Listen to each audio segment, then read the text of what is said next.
Hello friends, I hope आप सब अच्छे होंगे। मैं भी अच्छी हूँ, थोड़ा ठीक फील कर रही हूँ। जैसा कि आप सबको पता था कि 8 ऑफ नवंबर को मेरा CPO का फ़िज़िकल का पेपर था। तो मेरा फ़िज़िकल का पेपर हो चुका है। मेरा जो फ़िज़िकल का सेंटर गया था वो 4th battalion SSB Mohanlalganj Lucknow गया था। तो चलिए मैं आपको कैसे मेरा फ़िज़िकल का क्या एक्सपीरियंस रहा, क्या रिज़ल्ट रहा, ये सब मैं आपसे शेयर करती हूँ। सबसे पहले जो हम लोगों का रिपोर्टिंग टाइम था वो 6 AM पर था। आपको 6 AM तक पहुँचना था।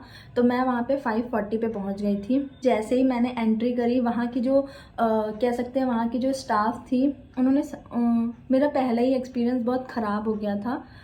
एक तरीके से कह सकते हैं कि मूड ऑफ सा हो गया था। आप सामने वाले को नहीं जानते हो कि वो कहाँ से आया है, कैसा है, नर्वस फील कर रहा है, उसका फर्स्ट अटेम्प्ट है, कुछ भी।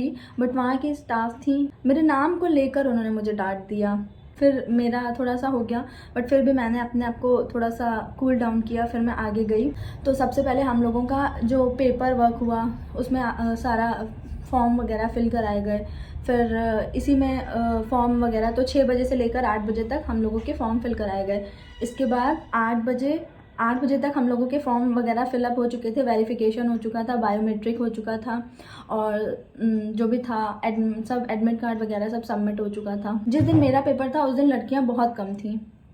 इतनी मतलब वहाँ पे सिर्फ 2 ही बैच बने थे रनिंग के, सिर्फ 2 बैच थे।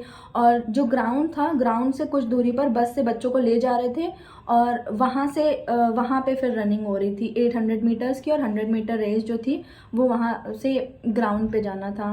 तो पहले बैच के बच्चों को ले गए, देन हमारे बैच का टर्न आया।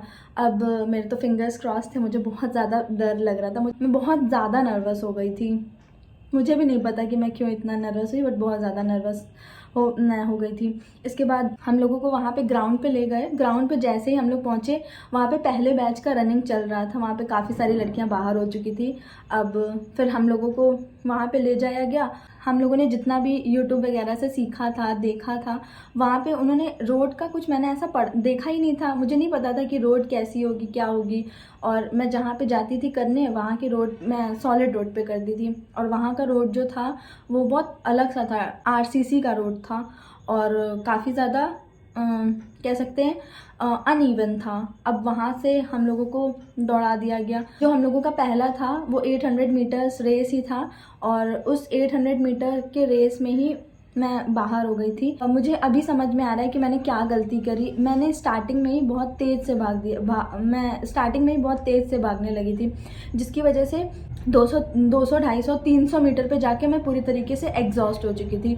और फिर मुझे रुकना पड़ा क्योंकि मुझे चक्कर से आने लगे थे वहाँ पे। फिर मैं रुकी, इसके बाद फिर मैं भागी। तो जो टाइम 4 मिनट का था, उसमें अप्रॉक्स मेरा 50 मीटर्स बचा हुआ था। तो मैं 50 मीटर्स मैं नहीं कर पाई थी, इसलिए फिर मैं रेस से बाहर हो गई थी। और फिर मेरा लॉन्ग रन में ही नहीं हुआ। फिर हम लोगों को थोड़ी देर बैठाया रखा गया। जिनका भी लॉन्ग रन क्वालिफाई हुआ उनसे 100 मीटर्स का रेस कराया गया। देन कुछ लोग उसमें बाहर हो गए।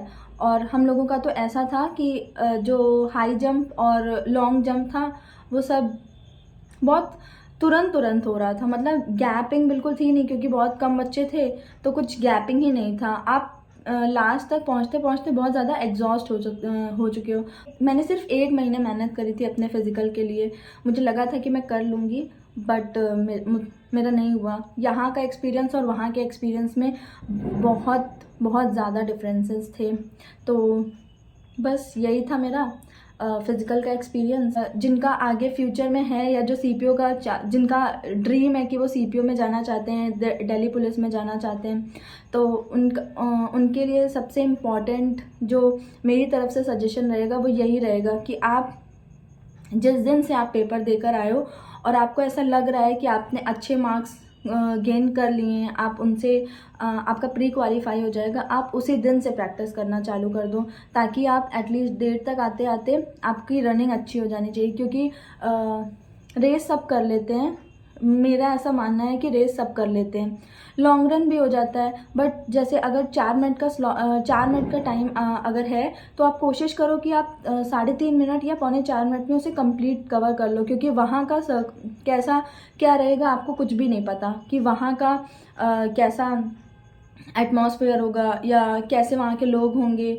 या वहाँ का जो ट्रैक होगा वो कैसा होगा, मुझे कुछ भी नहीं पता था। मेरा एकदम नया एक्सपीरियंस था, मुझे कोई गाइड करने वाला भी नहीं था। तो मैंने जो कुछ भी किया था, जैसा भी किया था, सब यूट्यूब से देख कर खुद से ही चीज़ें करी थी। और मैं यहाँ तक मेरा था, मेरे प्री में 163 मार्क्स थे, बट अनफॉर्चुनेटली मेरा फिज़िकल क्वालिफाई नहीं हुआ है। तो मैं अब आगे CHSL में मेरा मेंस लगा हुआ है CHSL का, मैं उसकी प्रिपरेशन कर रही हूँ। प्लस सीजन में भी मेरे अच्छे मार्क्स हैं, तो मैं उसके मेंस के लिए भी प्रिपरेशन कर रही हूँ और होप कर रही हूँ कि हो सकता है कि मेरा CHSL या सीजल में क्वालिफाई हो जाए। बाकी मैंने MTS का पेपर भी दिया है और भी बहुत सारे पेपर्स हैं मेरे लगे, लाइंड अप हैं। आपको मेरे एक्सपीरियंस से कैसा लगा आप मुझे कमेंट करके बताइएगा। और इससे रिलेटेड अगर आपको और भी कुछ जानना है तो आप कमेंट में अपना कमेंट ड्रॉप कर सकते हैं, तो मैं ज़रूर रिप्लाई कर दूँगी। और कई सारे लोगों के कमेंट्स आए हैं CHSL स्ट्रैटेजी के लिए, तो मैं 1 से 2 दिन के अंदर अपनी CHSL की स्ट्रैटेजी ज़रूर से ज़रूर आपके साथ शेयर करूँगी।